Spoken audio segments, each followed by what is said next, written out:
Maybe you're doing all the right things to generate leads, content, ads, SEO, but all you get is crickets. What if I told you that the problem isn't your outreach? What if the problem is hiding in plain sight, and that I have seen how fixing this issue can double or even triple your leads? The thing is, there's one piece of your funnel that is quietly breaking your entire lead gen system, and you don't even realize it. What if the one thing killing your B2B leads was your own website? To suss out what's really killing your leads, we need to play detective. So in this video, we will examine the evidence piece by piece. Number one, the murder weapon, how your website might be killing your leads. Number two, the crime scene, how to find out exactly where your leads are biting the dust. Number three, the usual suspects, which pages on your website are to blame. And number four, we're gonna crack the case and I'll tell you how to fix your site so that more leads stick around and convert. Hi, I am Robin, your B2B marketing bestie. I led strategy at one of the top B2B marketing agencies, and I have witnessed how making the right website improvements can dramatically increase your leads. First, let's start building the case. Most marketers think that the problem is in their marketing tactics or channels, but let's examine some typical buyer journeys. This infographic from Atir Abdul Ralph shows the different paths a prospect takes to discover a product. So first we've got organic search and review sites. This one here is paid ads and promoted content, or maybe the prospect sees founder content through a tweet or a podcast. These three here represent referrals from a community, reseller, or social network, or maybe the prospect responds to an ABM campaign or a cold call or email. Can you see what the next step is for all of these?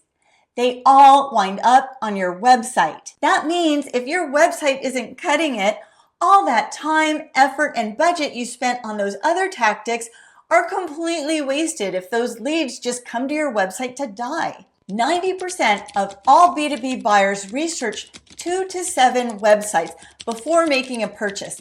So that means your website doesn't just have to be good, it has to be better than your competitors. So how do you fix your website so that when someone comes to it, they stick around and become a lead? Let's start looking at clues. And the first one is your conversion rate. What percentage of the visitors to your website are turning into leads? If you don't know that number, go find it. I'll wait here.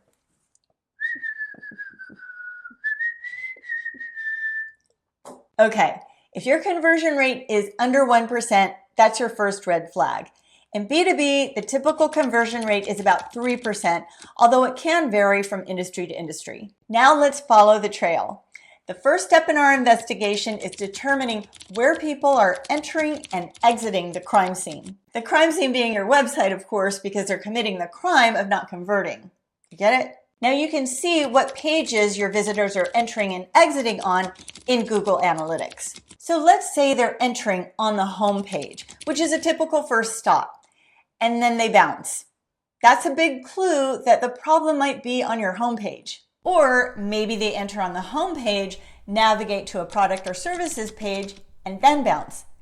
That's a clue that the problem might be on one of those pages. Or maybe they make it all the way to a contact page, or a request a demo page, or a request a consultation page, wherever your form lives for conversions, and they don't fill out the form and then they leave. That's a big clue that maybe tweaking something there can help increase those conversions. And these are the three main pages that typically affect conversions: your home page, your product or services page, and your contact page. So let's look at these three and see what they need to do to convert buyers. First, let's look at your home page.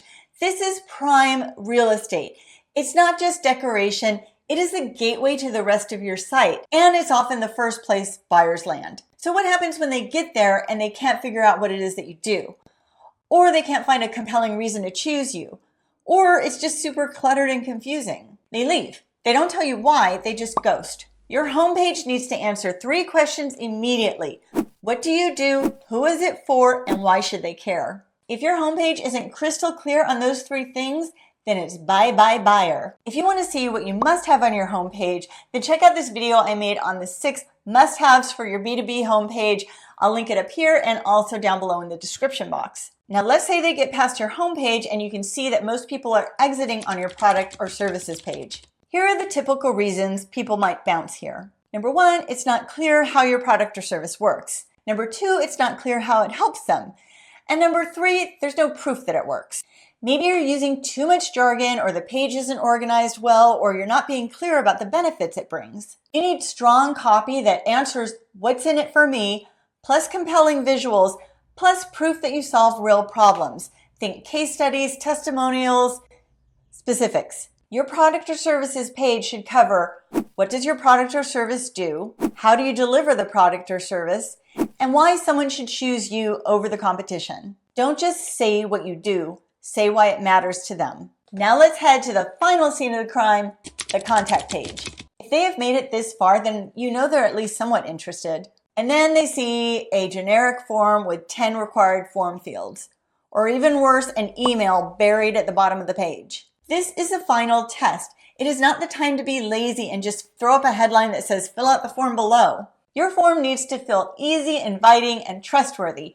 You don't want any friction, and you don't want to make people tell you their life story. Sometimes the fix is as simple as changing the headline or reducing the number of form fields. And guess what? I've got a video that actually talks about how to optimize forms on your B2B website. So I will link that in the description box, and I'll put a link up here too. This is your moment.